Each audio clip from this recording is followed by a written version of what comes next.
RA 20 tahun didampingi penasehat hukumnya Fuad SH dan Ridwan SH mendatangi sentra pelayanan kepolisian terpadu Polrestabes Palembang. Warga Jalan Dusun 1 Pangkalan Lampam, Kabupaten Ogan Komering Ilir ini melaporkan dugaan pemerkosaan oleh seorang oknum kades berinisial SY. Aksi itu diketahui di Jalan Basuki Rahmat, Kecamatan Kemuning, Palembang, tepatnya di salah satu hotel berbintang pada Kamis 20 Juli 2023 malam lalu. Di hadapan petugas piket, korban menjelaskan kejadian bermula saat berada di dalam kamar usai menghadiri acara proyek pembukaan lahan gambut. Lalu terlapor mengetuk pintu kamar.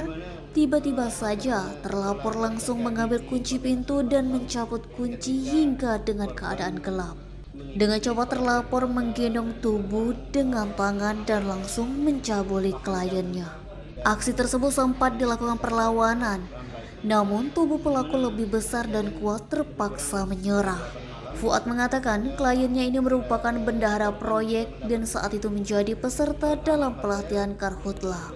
Selain itu, ia berharap terlapor bisa tertangkap dan mempertanggungjawabkan perbuatannya. Untuk laporannya sendiri sudah diserahkan ke unit reskrim untuk melakukan penyelidikan terhadap kasus tersebut. Dikonfirmasi terpisah, terlapor SY mengaku dirinya sudah mengenal korban sejak lama dan memiliki hubungan asmara. Dengan tegas SY mengatakan silakan saja melaporkannya ke polisi. Denny, Sumek.co melaporkan.